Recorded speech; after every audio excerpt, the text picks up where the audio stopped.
कल के आगे से कहीं भी तो कुछ नहीं बिगड़ा है, कुछ भी तो नहीं बदला है। तो लेखक अशोक के पेड़ के संबंध में कह रहा है कि उसके पेड़ों में और उसके फूलों में कुछ नहीं बिगड़ा है और ना ही कुछ बदला है। बदली है मनुष्य की मनोवृत्ति। मनोवृत्ति मतलब मनुष्य की जो मानसिकता होती है वही परिवर्तित हुई है। यदि बदले बिना वह आगे बढ़ सकती तो शायद वह भी ना बदलती, लेकिन मनुष्य का ही स्वभाव है या प्रकृति का ही स्वभाव है कि उसमें परिवर्तन होता रहता है। और मनुष्य के संबंध में भी कहा जा सकता है कि मनुष्य बिना परिवर्तित हुए आगे नहीं बढ़ सकता। अगर वो एक ही तरह से रहे तो फिर वो विकास नहीं कर पाएगा और इसलिए उसको बदलना ही पड़ता है। और यदि वह ना बदलती तो व्यावसायिक संघर्ष आरंभ हो जाता। तो लेखक कह रहा है कि यदि मनुष्य की मानसिकता मनोवृत्ति नहीं बदलती तो मनुष्य में आपस में ही धन के लिए संघर्ष प्रारंभ हो जाता। मशीन का रथ घर घर चल पड़ता। घर घर मतलब ध्वनि, कर्कश ध्वनि। तो जो मशीन का जो कर्कश रथ है वो चल पड़ता। कहने का मतलब है कि मनुष्य एक मशीन बन जाता, क्योंकि मशीन एक ही तरह से चलती रहती है, उसमें कोई परिवर्तन नहीं होता है। तो लेकिन मनुष्य जो है वो मशीन नहीं है, यंत्र नहीं है। तो यांत्रिकता के चक्रव्यूह में, यांत्रिकता के बंधन में मनुष्य बंध जाता और फिर आगे नहीं बढ़ पाता। विज्ञान का सावेग धावन चल निकलता तो बड़ा बड़ा बुरा होता। धावन मतलब दौड़ना। तो मनुष्य जब एक यंत्र की तरह से वो चलने लगता तो उसी जगह रुक जाता। तो निश्चित रूप से मनुष्य के लिए वो अच्छा नहीं होता। हम पिस जाते, अच्छा ही हुआ जो वह बदल गई। तो लेखक अब संतोष व्यक्त कर रहा है कि मनुष्य की मनोवृत्ति बदली, मनोवृत्ति के कारण उसकी संस्कृति बदल गई। पूरी कहाँ बदली है, पर बदल तो रही है। तो कुछ चीज़ें अभी भी पुरानी बनी हुई हैं, वो नहीं बदली हैं, लेकिन बदलने की एक जो प्रक्रिया है वो लगातार चल रही है।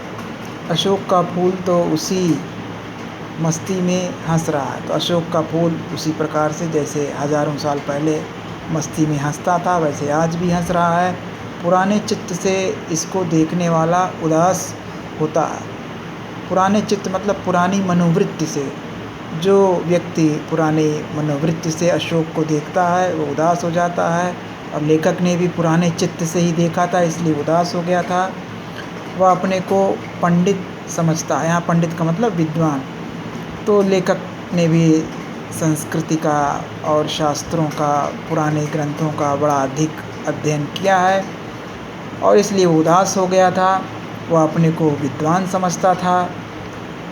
फिर लेखक कहता है पंडिताई भी एक बोझ है, जितनी भी भारी होती है उतनी ही तेज़ी से डुबाती है। तो लेखक एक और सत्य का प्रतिपादन कर रहा है कि विद्वता भी एक बोझ होती है, क्योंकि जो मनुष्य ज़्यादा विद्वान हो जाता है तो वो व्यवहारिक जीवन से कट जाता है और वो समाज से, अन्य लोगों से सामंजस्य नहीं बैठा पाता। इसलिए अधिक विद्वता मनुष्य के लिए अहितकारी होती है और मनुष्य को एकदम से डुबा देती है, पीछे ढकेल देती है, उसका नुकसान करती है। जब वह जीवन का अंग बन जाती है तो सहज हो जाती है, और विद्वता जब जीवन के साथ उसका अंग बन जाती है तो सहज हो जाती है, स्वाभाविक हो जाती है। तो कहने का मतलब है कि किसी भी चीज़ की जो अति है, किसी भी चीज़ की अधिकता अच्छी नहीं होती है।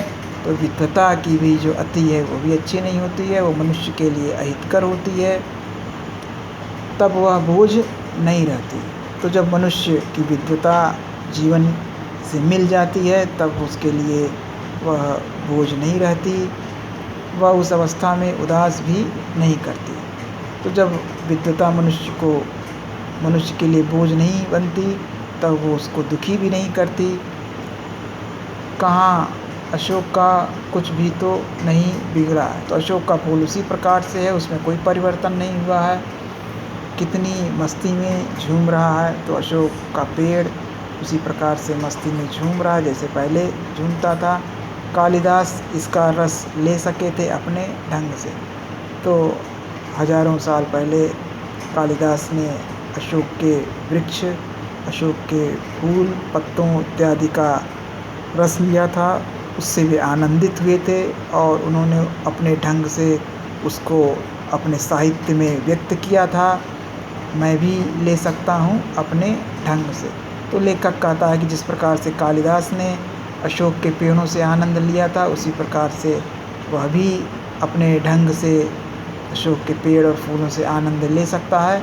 उदास होना बेकार है, तो दुखी होना व्यर्थ है, उसका कोई जीवन में लाभ नहीं है। तो इस प्रकार से ये आपका पाठ समाप्त होता है।